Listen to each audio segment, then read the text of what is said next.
మీరు stationery shop బిజినెస్ని start చేద్దాం అనుకుంటున్నారా? అయితే ఈ వీడియో మీకోసమేనండి. ఎందుకంటే ఎవరైతే ఆల్రెడీ ఈ బిజినెస్ని స్టార్ట్ చేసి లక్షల్లో సంపాదిస్తున్నారో ఆయన మాటల్లో ఈ బిజినెస్ ఎలా ఉంటుందో చూద్దాం రండి. సెక్యూరిటీ డిపాజిట్ అనేది ఉండడం బెటర్ ఆప్షన్, బట్ ఇక్కడ అంతా అవసరమే ఉండదు. అండ్ స్టేషనరీ మనం స్టార్ట్ చేయాలంటే మెయిన్గా ఇన్ఫ్రాస్ట్రక్చర్ అనేది ర్యాక్స్ అనేది చాలా ఇంపార్టెంట్. అంటే ర్యాక్స్ ఎందుకు ఇంపార్టెంట్ అంటే చాలా చిన్న చిన్న ఐటమ్స్ నుంచి కొన్ని మరీ లార్జ్ ఐటమ్స్ ఏమి ఉండవు. మ్యాక్స్ ఒక A4 బండిల్ అనేది ఎక్కువ ఉంటుంది. దానికి ఒక మన ర్యాక్ మెయింటైన్ చేయక్కర్లేదు. బట్ ఇక్కడ ఏంటంటే చిన్న చిన్న ఐటమ్స్ అనేది నెంబర్ ఆఫ్ ఉంటాయి. సో వాటిని మనం క్లీన్ అండ్ నీట్గా మెయింటైన్ చేయాలి. అంటే పర్టికులర్లీ ర్యాక్స్ కావాలి. It's must and should. And next thing ఏంటంటే మనకి స్టాఫ్ అనేది బేస్డ్ ఆన్ అంటే బిగినింగ్ పాయింట్లో మనం సింగిల్గా ఆర్ వన్ హెల్పర్తో మనం మూవ్ ఆన్ అవ్వచ్చు. బట్ వైల్ ఇట్ ఎక్స్పాండింగ్ మనకు ఖచ్చితంగా హెల్పర్స్ అనేది మోర్ అండ్ మోర్ అవసరం అవుతారు. నియర్లీ ఒక 5 to 6 మెంబర్స్ ఒక ఆఫ్ స్టాఫ్ అండ్ యాజ్ అందరం కలిసి చేసుకుంటే it will be good and మనం చేసుకోవచ్చు. అండ్ ఇన్వెస్ట్మెంట్ బేసెస్ వచ్చేసి ఎట్ ద డాడీ బిగినింగ్లో స్టార్ట్ చేసినప్పుడు మ్యాక్స్ ఒక up to 5 lakhs ఇన్వెస్ట్ చేసి ఉంటారు. అండ్ నవ్వే డేస్ మనం దాన్ని క్యాలిక్యులేట్ చేసుకుంటే మనం ఇవాళ ఒక స్టేషనరీ షాప్ మెయింటైన్ చేయాలంటే ఒక 10 lakhs డీసెంట్గా మనం బిజినెస్ స్టార్ట్ చేయొచ్చు with 10 lakhs of investment. And 5 to 10 lakhs between decent depends on the market depend ayi untadi it depends on the market completely, and it depends on the personal interest also. And ఎర్లీగా daddy start చేసినప్పుడు అతనికి అప్పుడున్న banking sources కానీ financial sources కానీ అన్నీ base చేసుకొని అతని savings మా గ్రాండ్ ఫాదర్ హెల్ప్ చేయటం, మా మదర్ హెల్ప్ చేయటం, ఆ బేసిస్ మీద వెళ్ళిపోయారు. అండ్ నెక్స్ట్ ఇప్పుడు స్టార్ట్ చేయాలంటే బేసిక్గా మనకి లోన్స్ వస్తున్నాయి బ్యాంక్కి వెళ్తే. So bank loan we have proper document and proper everything bank loan వస్తుంది. అండ్ ఫైనాన్షియల్ ఇన్స్టిట్యూషన్స్ కూడా నాకు తెలిసి నవ్వే days when we have a proper plan, it is not much difficult to get help from financial institutions or banks. So it is the best part to go on. మన దగ్గర cash కనుక ఉంటే liquid cash అంటే మన savings ఉంటాయి are లేదా మన assets ఉంటాయి. మన అసెట్స్లో సో ఆ బేసిస్ మీద పెట్టుకుంటే it's a good idea. But funding అనేది మనకి రేజ్ చేయాలి ఆర్ ఫండింగ్ మనకి నాట్ సఫిషియంట్ అనుకున్న టైంలో ఇట్స్ బెటర్. అంటే 2 or 3 ఆప్షన్స్ ఉంటాయి. దాంట్లో బ్యాంక్ అనేది మనకి బేసిక్గా కనబడే ఒక మెయిన్ ఆప్షన్. సో బ్యాంక్లో కూడా డిఫరెంట్ కైండ్స్ ఆఫ్ లోన్స్ ఇస్తారు. వాళ్ళు గోల్డ్ లోన్స్ ఇస్తారు, పర్సనల్ లోన్స్ ఇస్తారు, ఆర్ మనం ఎడ్యుకేటెడ్ అయ్యి మనం ఒక స్టార్ట్అప్లో స్టార్ట్ చేయాలనుకుంటే ఆ కైండ్ ఆఫ్ లోన్స్ కూడా ప్రొవైడ్ చేస్తారు. సో ఇక్కడ ఏంటంటే ఇట్ డిపెండ్స్ ఆన్ అస్ మనకి ఎలా అయితే బేసిక్గా బాగుంటుంది అనేది మనం చూసుకో ఆప్షన్స్ అనేది ఉంటాయి. దాంట్లో బెస్ట్ ఆప్షన్ మనం చూస్ చేసుకోవచ్చు. బట్ ఇనిషియల్లీ మన ఇన్వెస్ట్మెంట్ అనేది కూడా నియర్లీ ఒక 50% ఉండి 50% బ్యాంక్ లోన్స్ ఉంటే చాలా ఫీజిబుల్గా ఉంటుంది మనం రన్ చేయడానికి. కానీ మనకి రిటర్న్స్ రావడానికి sometimes it may be take time because situations వస్తున్నాయి, లాక్డౌన్స్ వస్తున్నాయి. సో ఎలా ఉంటుందో మనకి అన్ప్రెడిక్టబుల్గా ఉంది. సో 50% ఆఫ్ క్యాష్ 50% ఆఫ్ లోన్స్లో వెళ్తే ఫీజిబుల్గా ఉంటుంది, బెటర్గా ఉంటుంది అనేది నా ఎక్స్పీరియన్స్లో నేను చూసింది. It's my suggestion, it's just a suggestion to. Return of investments అనేది ఇట్స్ గుడ్, బాగుంటుంది. ఎలా బాగుంటుందంటే మనం ప్రోడక్ట్ అనేది కంటిన్యూగా మెయింటైన్ చేస్తూ ఉండాలి, ఎప్పుడు అప్డేటెడ్గా ఉండాలి, కంటిన్యూగా షార్టేజ్ లేకుండా చూడాలి. షార్టేజ్ అనేది ఉంటే ఇక్కడ చాలా కష్టం మెయింటైన్ చేయటం. So everything should be updated, every day updated, every minute updated. అలా ఉంటేనే మనం రన్ చేయగలం. షార్టేజ్ అనేది ఉండకూడదు. What customer needs we should maintain. So అలా పోతే బాగుంటుంది. And investment returns it will be good. But at the beginning it will be low. But when you are good in maintaining good stock and good relation with customers it will be good, బాగుంటుంది. Returns అనేది బాగుంటుంది.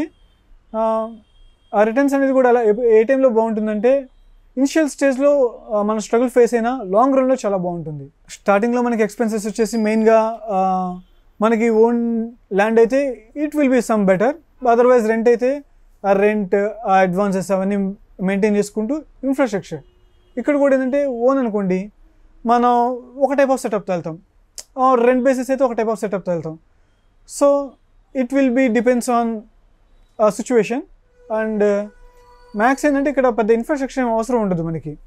మనకి కావాల్సింది ఏంటంటే proper racks కావాలి. ఐటమ్ని ఎలా proper వేలో మనం ప్లేస్ చేయాలి. ప్లేస్మెంట్ కూడా చాలా ఇంపార్టెంట్ ఇక్కడ. స్టేషనరీలో కొన్ని ఐటమ్స్ ఏంటంటే కస్టమర్కి విజిబిలిటీ ఐ వ్యూలో ఉండాలి. ఐ వ్యూలో ఉంటేనే వాళ్ళు చూసి ఓకే ఇలా కూడా దొరుకుతుందా, ఎందుకంటే ఇప్పుడు ఆన్లైన్ వచ్చేసింది, ఆన్లైన్లో ఉండేది బట్ లేదు ఇక్కడ కూడా మనకి అవైలబిలిటీ ఉంటుందని కొన్ని ఐటమ్స్ మనం ఐ వ్యూలో పెట్టాలి. సో ప్లేస్మెంట్ అనేది కొన్ని ఐటమ్స్కి చాలా ఇంపార్టెంట్. సో బేస్ చేసుకొని మనం ప్లేస్మెంట్ని ప్లేస్ చేయాలి. చెప్పుకున్నట్టు ఒక 5 lakhs అలా అవుతుంది. 5 to 10 lakhs it depends on individual. 5 lakhs అయితే డీసెంట్గా స్టార్ట్ చేసేయచ్చు, అండ్ 10 lakhs అయితే మచ్ బెటర్గా స్టార్ట్ చేయొచ్చు. ప్లేస్మెంట్ చేయాలంటే మనకి ర్యాక్స్ కావాలి. మనం ఇందాక చెప్పుకున్నట్టు ఆన్లైన్లోనే దొరుకుతాయి అనుకుంటారు కొన్ని ఐటమ్స్, లేదు మన దగ్గర ఉండాలంటే ప్లేస్మెంట్ పర్ఫెక్ట్గా ఉండాలి. ప్లేస్మెంట్ పర్ఫెక్ట్గా ఉండాలంటే ర్యాక్స్ కూడా అలా ఉండాలంటే ఇక్కడ స్టేషనరీలో డిస్ప్లే అవసరం లేదు. అంటే లైక్ మన రెడీమేడ్ షాప్స్లో చూసినట్టు డిస్ప్లే అవసరంలా. ఇట్స్ బేసిక్ నార్మల్గా మనం టు బి ఫ్రాంక్ చెప్పుకోవాలంటే మనం ఎప్పుడైనా రిలయన్స్కి వెళ్ళినా డిమార్ట్స్కి వెళ్ళినా వాళ్ళు అయితే ప్లేస్ చేస్తారు. ఆ టైప్ ఆఫ్ ప్లేస్మెంట్ మనకి చాలా పర్ఫెక్ట్గా, అది పర్ఫెక్ట్ ప్లేస్మెంట్ అనమాట. బట్ ఏంటంటే ఇక్కడ ఏంటంటే every new item should be visible to కస్టమర్కి ఇచ్చినప్పుడు ఓకే ఇది ఉంటుంది ఇది ఉండదు. అది అంటే ఫర్ ఎగ్జాంపుల్ స్టేషనరీలో స్టేషనరీలో ఎగ్జామ్ సీజన్ అనేది ఒకటి ఉంటుంది. ఆ టైంలో కొన్ని ఐటమ్స్ పర్టికులర్గా ఉంటుంది, లైక్ ఎగ్జామ్ ప్యాడ్ అనేది ఆర్ పెన్స్ అనేది. ఆ పెన్ అనేది ఆ టైంలో కంపెనీలు కూడా ఏంటంటే బిజినెస్ ఎక్స్పాన్షన్ కోసం న్యూ ప్రోడక్ట్ లాంచ్ చేస్తారు. మనకు కూడా అది కరెక్ట్ టైం అనమాట కస్టమర్. సో ఇప్పుడు ఏదైనా ఆ న్యూ లాంచ్ అయినప్పుడు ఆ ఎగ్జామ్ సీజన్లో కస్టమర్ మనకి రిపీట్ వస్తుంటారు, ఫ్లోటింగ్ ఎక్కువ ఉంటుంది, స్టెప్పింగ్ బాగుంటుంది. ఉన్నప్పుడు ఏంటంటే దాన్ని ప్లేస్ చేస్తే వాళ్ళకి విజిబిలిటీ ఉంటుంది, వాళ్ళకి అర్థమవుతుంది ఓకే ఇక్కడ దొరుకుతుంది, మనకి నెక్స్ట్ టైం వెళ్ళిపోతుంది అని. సో ఇక్కడ ర్యాక్ పొజిషన్ అనేది కూడా చాలా ఇంపార్టెంట్. ర్యాక్స్ అనేది పెద్ద ర్యాక్స్ ఏం అక్కర్లేదు, స్మాల్ ర్యాక్స్ అనేది సరిపోతుంటుంది. And it would be decent, that's it. Security deposit అనేది ఉండడం బెటర్ ఆప్షనే, బట్ ఇక్కడ అంత అవసరమే ఉండదు. ఎందుకంటే it's a continuation moving on item. ఇక్కడ స్ట్రక్ అవడానికి ఏముండదు, బ్లాక్ అవడానికి ఏముండదు. లేదు ఇది ట్రెండ్ అయిపోయిన ఐటమ్, ఇక్కడ ఎక్స్పైరీ డేట్స్ అలా ఏముండదు. ఒక బేసిక్గా ఒక పంచింగ్ మిషన్ తీసుకున్నా దానికి ఎక్స్పైరీ అనేది చాలా ఉంటుంది. It's nothing but plastic are iron ఉంటుంది.